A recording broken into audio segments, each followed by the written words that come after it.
Foreign Reporter going straight to the top on an issue affecting many of you, the state's troubled unemployment website. That's right. For 3 months, we've been fighting for dozens of you whose benefits were tied up because of this glitchy system. Now, Foreign Reporter's Christy Diamond has been relentlessly covering this story ever since you first told us you had problems. She's been talking with Senator Bill Nelson about this, and he really has had a lot to say once you started contacting him. That's right. Here's the thing. California was in a very similar situation with their unemployment website, and they had their claimants paid within 3 weeks. And as we know, and as a lot of you viewers at home know, here in Florida, it's taken more than 3 months.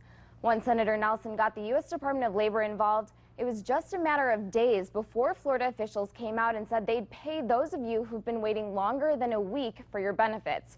I asked Nelson today if it was really necessary to get the feds involved and if Floridians could have potentially had their benefits months ago when they were owed. Was this something that U.S. Department of Labor had to intervene on, or could Governor Scott and DEO technically have made this decision months ago if they wanted to authorize these payments and release these benefits?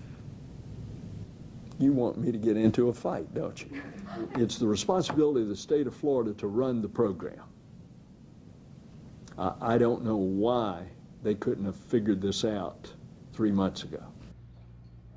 Nelson said he does have a meeting scheduled tomorrow with Department of Labor officials and plans to know more about the situation after that conversation. Of course, we'll pass along whatever information we get from that meeting. Guys. All right, Christy, on another topic, Nelson has really come under fire just in the last couple of days from top Republican leaders in this state about his efforts with the National Flood Insurance Program. And this is confusing a lot of our viewers because Governor Scott and the Republican Party have actually criticized Senator Nelson. Whenever he talks about the unemployment benefit, they go, wait a second, you haven't done enough to protect Floridians from these rising flood insurance rates. So what do you have to say about that? Nelson was actually pretty taken aback when we told him about the emails going around criticizing him on this issue. He says he's done everything he can. Right now, he's working on a bipartisan bill to delay the rate increases by 4 years and expects a Senate vote on that bill Monday. But he says it's a Republican Party member who's standing in the way.